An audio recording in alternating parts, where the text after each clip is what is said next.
तो राजा सिंह साहब ने एक बड़ी अपडेट दी है और बड़ी अपडेट क्या, वो बहुत अहम बात बताइए कि इजराइल बिना एयर डिफेंस के इस वक्त खाली पड़ा है।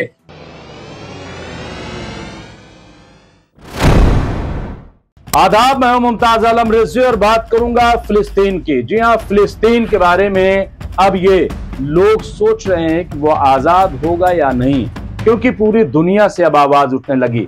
पहले चंद ममालिक इस सिलसिले में आवाज उठाते थे। ईरान जो है वो सिर्फ इस पर बात करता था, आलमी यौमुल कुद्स मनाता था और मजलूम फिलिस्तीनियों के हक में आवाज उठाता था। लेकिन आज आप देखिए कि यूएनओ हो या फ्रांस हो या दूसरे ममालिक, वो भी अब फिलिस्तीन की आजादी के लिए बातचीत करने लगे हैं। यूएनओ ने कहा कि 2 नेशन पर बात करना बहुत जरूरी है। जून में मीटिंग होने जा रही है। ऐसे में क्या फिलिस्तीन आजाद होगा? क्योंकि इजराइल जो है वो तो नक्शे दिखा रहा है, कहीं ग्रेटर इजराइल का नक्शा दिखा रहा है, तो कहीं गाजा में 70% हमने कब्जा कर लिया है उसका नक्शा पेश कर रहा है। लेकिन सच्चाई क्या है, इस पर हमने बातचीत की फदील अहमद से। देखिए उन्होंने क्या कहा। और तो राजा सिंह साहब ने एक बड़ी अपडेट दी है और बड़ी अपडेट क्या, वो बहुत अहम बात बताइए कि इजराइल बिना एयर डिफेंस के इस वक्त खाली पड़ा है। अमेरिका ने पूरी तरीके से हाथ खींच लिया है। फदील साहब, ये जो बात, एक तो हिजबुल्लाह, दूसरा एयर डिफेंस नाम की चीज अब नहीं बची वहां पे, क्या कहेंगे? देखिए, हिजबुल्लाह का जहां तक सवाल है तो हिजबुल्लाह भी इसी योजनाबद्ध कार्यों को करने के लिए खामोश है। खामोश नहीं है, वो दिख नहीं रहा है। वो अभी देखिए, जब शेर को शिकार करना होता है ना, वो दबे पांव करता है, और जो हल्ला मचा के शिकार करता है वो उसको सियार बोलते हैं। जंगल में 2 तरह के प्राणी होते हैं। एक सियाल होता है जो पूरा शोर करके चलता है, और शेर जिसका शिकार करता है उसके पीछे शेर खड़ा है, उसको पता भी नहीं चलता। ये एक स्ट्रेटजी होती है। आप किसी को खामोश मत समझिए। वो खामोश भी है तो अपना काम कर रहा है। वो इंतजार कर रहा है कि किस वक्त हमें एक्टिव होना है। जब हमास से इजराइल थक जाएगा ना, तो कुछ देर हमास से रेस्ट हो जाएगा, फिर हिजबुल्लाह शुरू हो जाएगा। फिर हिजबुल्लाह कुछ दिन थक जाएगा, लेकिन इजराइल को चैन से नहीं बैठने देंगे ये लोग। एक कभी हमास चुप होकर अपनी तैयारी कर लेता है, कभी हिजबुल्लाह चुप होकर तैयारी कर लेता है, लेकिन इजराइल को चुप नहीं बैठने देती है। तीनों लोग मिल करके उसको हमेशा जंग में उलझाए रहते हैं। चाहे इधर से भी लड़े तो जंग, इधर से भी लड़े तो जंग। अब दोनों खामोश होते हैं तो हूती मारता रहता है, उतना दूर से 2000 किलोमीटर से मिसाइल मार देता है। ये लोगों की बहुत अच्छी पॉलिसी है कि इजराइल को शांत मत होने दो, उसको युद्ध में उलझाए रहो, उसको टेंशन बनाए रहो, क्योंकि ये एक बहुत अच्छी प्लानिंग है इन लोगों की। इसलिए कोई खामोश नहीं है, सब अपने तरीके पे अपने टाइम का इंतजार कर रहे हैं। वक्त पे सब कुछ शुरू हो जाता है, तो वक्त पे सब कुछ शुरू हो जाता है, ये कहना है फदील अहमद साहब का। फदील अहमद साहब, मेरे पास अब थोड़ा सा वक्त बचा है। फिरोज अहमद बख्श साहब ने कहा था कि मैं आऊंगा, मैं कह देता तो आता हूँ। हो सकता है कोई मजबूरी आ गई हो और वो नहीं आ पाए, वरना वो जब कहते हैं तो जरूर आते हैं। तो बहरहाल मैं उनके खैरियत के लिए दुआ करूंगा और उम्मीद है कि कल वो फिर हमारे साथ जुड़ेंगे। लेकिन हमारे पास थोड़ा सा वक्त बचा है और मैं यही कहूंगा कि फदील साहब, क्या लग रहा है कि अब जंग रुकेगी? और मैं बार बार एक सवाल करता हूं कि क्या अब वो दिन करीब आ गया है कि जब फिलिस्तीन आजाद हो जाएगा? हालांकि बात ये चल रही थी कल, जैसा कि आपने बहुत क्लियर कर दिया कि आप 70% जगह पे, अभी भी मैं देख रहा हूँ कई जगहों पे ये कि इजराइल का कब्जा हो गया है, वहां से लोगों को खाली कराया जा रहा है और इस तरह की तमाम बातें आ रही हैं। क्यों ऐसा हो रहा है मुझे नहीं पता, लेकिन हमें तो लग रहा है जिस तरह से फ्रांस तैयारी कर रहा है, ईरान तैयारी कर रहा है और सऊदी वगैरह भी उसमें शामिल है। हालांकि सऊदी को अभी ये भी खबर आ रही कि सऊदी और इजराइल में फिर मुआहदा हो रहा है और उसमें ये कि साहब ये फिलिस्तीन को जिस तरीके से लड़ाके इनसे पाक करके और फिर वो किया जाए, इस तरह की बातें हैं। लेकिन मुझे नहीं लग रहा है कि इसमें कहीं कोई दम है। लेकिन फदील साहब, क्या लग रहा है, आप क्या देखते हैं? आखिरी कमेंट जो है, हमारे पास 5 मिनट बचे हैं। जी फदील साहब। पिछले 2 साल के अंदर जिस तरह के जंग के 2 जंगें पर 3 जंगें हुई इस पूरे दशक मैंने 5 साल के अंदर। अजरबैजान, अर्मीनिया और यूक्रेन और रूस और फिलिस्तीन और इजराइल, ये 3 जंगें हुई इस पूरे 5-6 साल के दौर में। आप देखिए सबका ट्रेंड एक है। अब वार जो जमीन पर लड़ी जा रही, उस वार को दुनिया के सामने कैसे आप दिखा रहे, ये मायने रखता है। आपने क्या मार दिया, क्या कब्जा कर लिया, आप आवाम में कितना तेज उसको वायरल करा पाते हैं, उस चीज को झूठ जितना बोल पाते हैं, अपनी चीजों को बढ़ा चढ़ा के जितना दिखा पाते हैं। आप जिस तरह से पाकिस्तान का वीडियो उठा के देख लीजिए कल से, उनका वीडियो देखिए तो ऐसा लग रहा है जैसे भारत ही नुकसान में। ये जो झूठ बोलने का जो एक ट्रेंड आजकल क्या है कि लोग पहले कहते थे कि झूठा है, अब किसी को झूठा आप कहेंगे तो उस पर कुछ असर नहीं है, वो हार्डकोर हो गया, चिकना घड़ा है वो, उसको 100 बार आप झूठा कहिए, बेईमान कहिए, वो कुछ अपना काम करता ही रहेगा, क्योंकि सामाजिक हैसियत उसकी खराब नहीं हो रही है। इसलिए जो है अब लड़ाई मैदान पे क्या हो रही है उससे मतलब नहीं है, आप उस लड़ाई को कितना झूठ अच्छे से परोस रहे हो पब्लिक के बीच, उससे मतलब है। अब तो लड़ाई तो अपनी पॉलिटिकल परसेप्शन बनाने के लिए लड़ी जा रही है ना, लड़ाई देश के लिए नहीं हो रही है। लड़ाइयां अब अपने ईगो सेटिस्फाइड करने के लिए हो रही है, लड़ाई आवाम के लिए अब कहीं नहीं हो रही है। अब लीडर्स के जो भी लड़ रहा है बड़ा नेता उस देश का, वो अपने ईगो को सेटिस्फाई करने के लिए लड़ाई लड़ रहा है, ये जान लीजिए आप। लड़ाई ना तो देखिए किसी की लड़ाई का कोई मतलब नहीं, लेकिन चूंकि वो अब इजराइल जो है अपने एक बाल को बचाने की लड़ाई लड़ रहा है, उसको कोई मतलब है।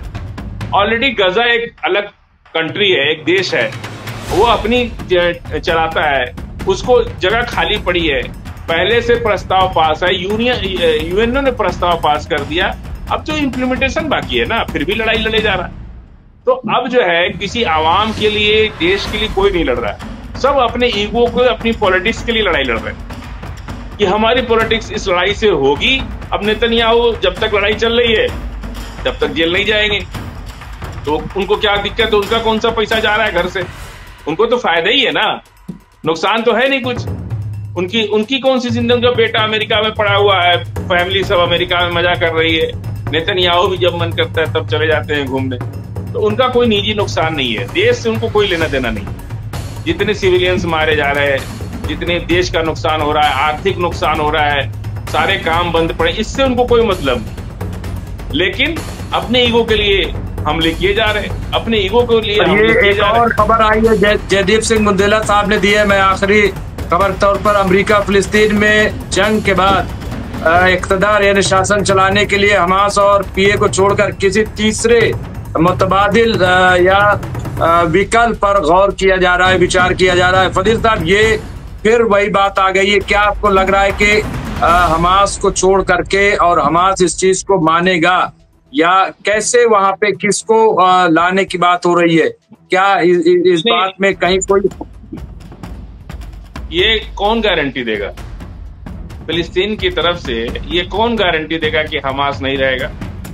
कौन देगा गारंटी, बताइए, कोई है गारंटी देने वाला? कोई ऐसा व्यक्ति होना चाहिए ना जो ये कहे कि हाँ ठीक है हमास नहीं रहेगा साहब, ये रहेंगे। है कौन? उसको 2-4 नाम भी तो सुझाना चाहिए कि भाई हमास तुम नहीं रहोगे, महमूद अब्बास साहब को बुला लो, चाहे अरब के किंग को बुला लो, चाहे दुबई के शेख को बुला लो, चाहे यूएई के बादशाह को बुला लो, है कुछ उसको विकल्प भी तो बताना चाहिए ना कि हमास नहीं रहेगा। अरे भाई नहीं रहेगा तो आप रहेंगे क्या? कौन रहेगा? कुछ ये इस बात पे भी आप देखिए, आज हम लोग आपके चैनल बात कर रहे हैं, 1-2 दिन में इसका भी सोल्यूशन आ जाएगा कि कौन रहेगा। आखिर हमास के बाद है कौन? फिलिस्तीन में हमास के अलावा निर्णय लेने की पावर किसके पास है? आयतुल्लाह खमेनी साहब तो नहीं बोलेंगे इस मामले में कुछ कि वो क्या करना है, उन्हीं को बना दीजिए। तो ये सब चीजें जो हैं, आखिर फिलिस्तीन में हमास नहीं रहेगा तो रहेगा कौन, ये भी तो बताइए। आप ही अपने 4 नाम का सुझाव दे दीजिए, 2 नाम का सुझाव दे दीजिए, कोई 2 संगठन का नाम बता दीजिए, साहब इनको हम तैयार है रखने के लिए, इनको हम तैयार है। आप तो कुछ बता नहीं रहे, बस हमास नहीं रहेगा। अरे भाई नहीं रहेगा तो रहेगा कौन, ये भी तो बताओ। अपोजिशन में अगर कल को मान लीजिए प्रधानमंत्री हमारे नहीं है, तो विपक्ष को भी तो बताना पड़ेगा ना कि हमारा लीडर कौन है। ये तो तय करना है, इजराइल बतावे तो कि उसको किस पर अकीदा है, किस पर एतमाद करता है इजराइल, ये भी तो बताना चाहिए, ताकि दुनिया के सामने वो चेहरा भी तो आवे, दुनिया देखे कि कौन मिला हुआ है इजराइल से, किसको इजराइल इतना पसंद करता है, ये भी तो दुनिया देखे कि कौन है जो इजराइल से इतना मिला हुआ है। जी चश्मा अच्छा लग रहा था, आप पीछे उतार दिए।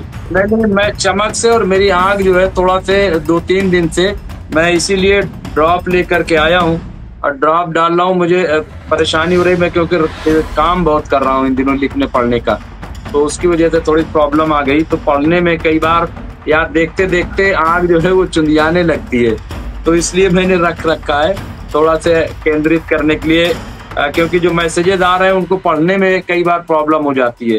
तो बहरहाल बहुत शुक्रिया। यहाँ पे जयदीप साहब ने कहा है कि जयदीप सिंह मुद्दला साहब, इजराइल ने गाजा में एक बड़ा नरसंहार किया है, उसने बीच बाजार में भीड़ भाड़ वाले इलाके में दर्जनों लोगों को मार दिया। Video viral. जयदीप सिंह को पढ़ते रहेगा तो 2-3 घंटा आपका ये डिबेट खत्म। जुलानी का मैक्रोन द्वारा अपने देश में वेलकम किया जा रहा है, तो मैंने बहुत बहुत शुक्रिया। नहीं बस हो गया, मैं बिल्कुल टाइम से खत्म कर रहा हूँ यहाँ पे। और आज हमारे साथ फिरोज साहब नहीं आए, कल इंशाल्लाह वो आएंगे, पता नहीं बहरहाल कोई मजबूरी होगी, लेकिन वो समझ लीजिए शरीकी थे। तो बहुत बहुत शुक्रिया फदील अहमद साहब आपका कि आज चूंकि 2 टॉपिक थे, हिंदुस्तान भी था और मिडिल ईस्ट भी था, दोनों बहुत इंपॉर्टेंट थे। आपने दोनों पे बड़ी अच्छी वदाती गुफ्तगू की।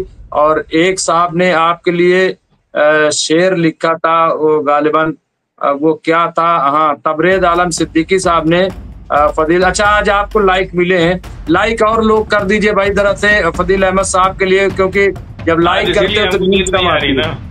हाँ, लाइक आज हुए इसलिए नींद नहीं है। फदील साहब के लिए लिखा है कि ये हुनर तुमने सीखा कहाँ से, ये जो आप बताते हो इस तरीके से और पहले भविष्यवाणी कर देते हो, तो उसके लिए वो कह रहे हैं कि ये हुनर तुमने सीखा कहाँ से, ये बता दो जरा से।